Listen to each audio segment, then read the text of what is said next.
Hey, it's Art from My New Microphone, here to offer you 16 questions that you can be asking yourself to help critique your own mixes. I will often ask many of these questions toward the ending of the mixing process when I'm referencing inside and outside my studio, but many of these questions can be asked earlier on in the mixing process.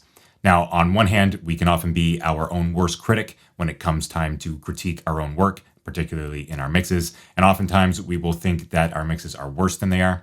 Yet, on the other hand, our loss of objectivity, if you will, throughout the entirety of the mixing process can sometimes lead us to think that our mixes are better than they actually are. Now, while getting a second opinion or third or fourth opinion from different sets of ears is often worthwhile, there are some instances where we need to critique our own work, and these 16 questions can help you to do that. So without further ado, let's hop into the list. Question number 1 is, how does my mix compare to my references? Now, at the beginning of the mixing process, we will often be given reference mixes from the client, or we should be finding reference mixes ourselves. These reference mixes are in a similar mix aesthetic or similar genre to the material that we are working on, and they are often professionally produced and mixed and commercially released tracks. These reference tracks act as a sort of audible goalpost for us to reach toward as we go through the mixing process. And so once we finish our mix, or at any point during our mixing process, we should be comparing our mix to our references just to make sure that we are in the right ballpark. Question number 2 is, how well does my mix translate on other playback systems? It's one thing to get a great sounding mix in the comfort and familiarity of your own studio,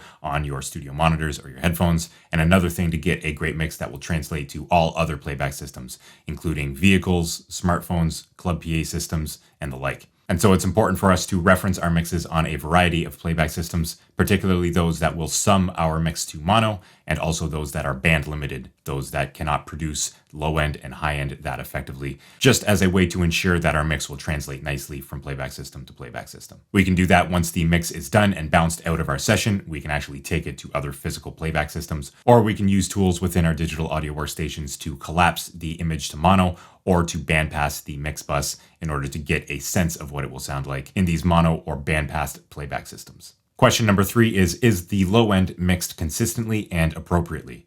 It's often the case that in our studios, we won't be able to hear the very bottom end of the mix unless we have a subwoofer in a nicely designed room. And so again, it's important to reference outside the studio, but it's also important to reference against our reference mixes to ensure that our low end is mixed appropriately for the genre and for the rest of the balance of the frequencies within the mix. Additionally, it's important to have consistency in levels in the low end, particularly as different notes come about in the sub-bass and bass regions, so that some notes or frequencies in the low end aren't overwhelming while others are underwhelming, which can really suck the power out of a mix and lead to a mix that sounds unprofessional.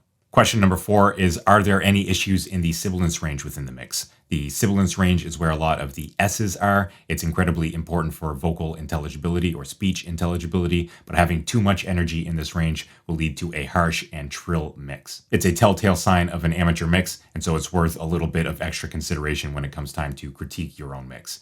Now, a little bit of de-essing can go a long way in this regard, but even if you are de-essing your vocal, just pay a little bit of special attention to it when it comes time, again, to critique your own mixes. Question number 5 is, how is the overall balance of mix elements? In other words, how is the balance of the various tracks within the mix? Oftentimes, when we go through the mixing process, we can get a bit tied up in the processing and kind of forget how balancing is the majority of mixing, makes up the bulk of our mixing successes. And so when it comes time to critique our mixes, we should ensure that, for example, the kick isn't way louder than the snare, the vocal isn't too quiet in the mix, and that all of the tracks or mix elements are nice and balanced throughout the entirety of the mix. Question number 6 is, how is the overall frequency balance within the mix? Is the mix tilted too much to the low end and sounding too dark and bassy, or is it tilted too much to the high end and sounding a little bit weak and trill? Again, we can reference our reference mixes to get a better idea of what the standard is for the genre that we are working within to see how well our mix fits into the ballpark. We don't want something that is too dark or overly bright, and so it's important to pay attention when critiquing our mixes to make sure that the frequency balance is just right. Question number 7 is, does that balance hold up throughout the entirety of the song? Music is sound changing over time, and so it's likely that the balance that works in one section may not work in other sections throughout the song. So when it comes time to critique our mixes, we should ensure that the balance of the song is appropriate whatever section of the song we are in, and using some automation to fine tune the balance of different elements and different processors throughout the mix can really help us to dial that in. If you're finding these questions useful thus far, I would invite you to hit that like button. It really goes a long way to help this channel out. We're just getting started here at my new microphone, and I greatly appreciate it. Thank you. Question number 8 is, does my mix have appropriate dynamics? Now, this is another instance where utilizing our reference tracks can come in handy, as different genres will have different expectations of the dynamic range. For example, a loud dubstep song will have a smaller dynamic range than, say, a classical song. But either way, this is a worthwhile question to ask ourselves when critiquing our mixes, not only in the dynamics within a section of the song, but also the long-term dynamics over the entirety of the song. It can be hard to pinpoint exactly what the appropriate dynamics are, but so long as we're in the right ballpark, I think that we will do a great job with our mixes. Again, listen to your reference mixes to get a better sense of what is expected in the genre that you are mixing to. Question number 9 is the lead element clearly heard throughout the different sections of the song? Now, this may or may not apply to the mix that you are working on. Perhaps you are going for a more blended mix aesthetic where the lead element doesn't poke out too far, or maybe you are in a case where there's no lead element whatsoever. However, in modern music production, the lead element, most typically the vocal, is expected to be the loudest and the most upfront in the mix, and so we have that in mind when it comes to critiquing our mixes. Question number 10 is, are there any unwanted glitches in the audio from the mixdown process? Now, when it comes time to bounce the song out of our digital audio workstation as a single stereo file, it's important that we listen to that file and ensure that there are no glitches that happen. This is obviously important. We don't want any artifacts in our final mix, and so it's important to pay attention to this when it comes time to critique our own mix, just as a failsafe. This is one reason why I always suggest bouncing all MIDI information down to audio before mixing, but that's a topic for another video. Question number 11 is there too little or too much space within the mix, particularly with effects like reverb and delay? Now, it can be difficult to strike the right balance with our spatial effects, and so it's important for us, once we finish the mix and reference it inside and outside the studio, to pay attention to the overall dimensionality and space within the mix. Having too little space and having everything recorded super dry can sound a little bit uncanny, while having too much reverb and delay, whether that's recorded into the tracks themselves or applied as effects in the mix, can quickly wash out the elements within the mix and lead to lackluster results either way. So paying attention to the space within the mix is an important part of critiquing our own material. Question number 12 is, are there any parts within the song that could be improved upon with automation? Automation can quickly take a boring amateur static mix and turn it into a professional dynamic mix, and so it's important when critiquing our mixes to pay attention to what could be improved with a little bit of automation. This could be the leveling on a track-per-track basis, it could be the rebalancing between sections within the song, it could be pushing vocal throws or other special effects, it could be pushing up different fills or embellishments, or anything else that could use a little bit of automation to bring the track to life. Question 13 is, does the mix itself bring out the best in the song? Now, mixing can be a very technical endeavor, but music and music production is creative at the end of the day, so it's important for us to keep that in mind when we are doing our mixes. It's important to listen after a little bit of time has passed, more so as a fan than as a critical engineer, and to ensure that our mix brings out the best of the song so that that song can have its maximum impact on the end listener. If it doesn't, then I think that we've failed as mixing engineers, even if the song is technically perfect and clinical. I understand that that can be incredibly difficult to do as we lose our objectivity throughout the mixing process, which is why I suggest taking a little bit of time away and coming back to listen as a fan rather than as, again, a critical engineer would. And that brings us to question 14, which is, has enough time passed for me to be truly objective about the critiquing of my mix?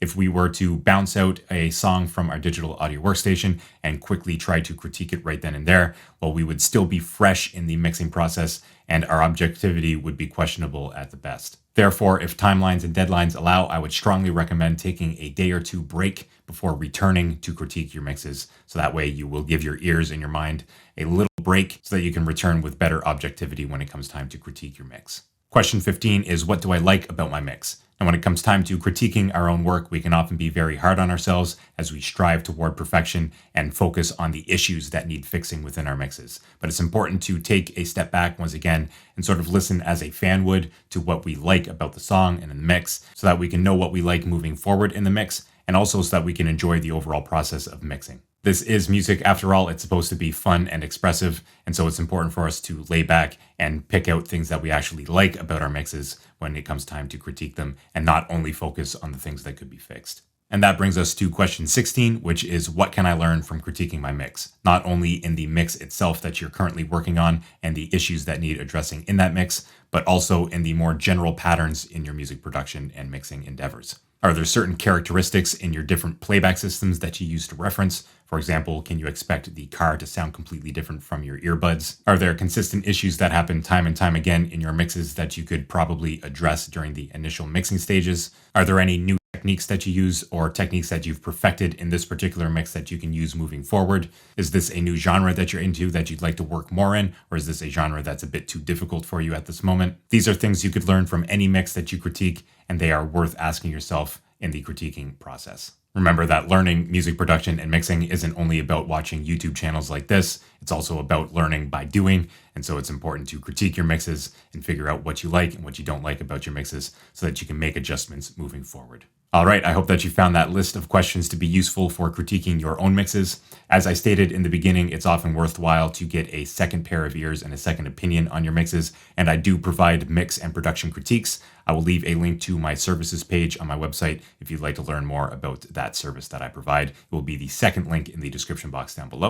The first link in the description box down below will be to my free mixing guidebook, which will take you through the entire mixing workflow or the entire mixing process to help you make the right decisions at the right times throughout your mixes. If you're interested in that, once again, that's the first link in the description box down below. And if you would like to spend more time with me here on YouTube, I would encourage you to hit that subscribe button to check out one of these videos in the top left or right corner. So click on one of those and I'll see you in the next one. Cheers.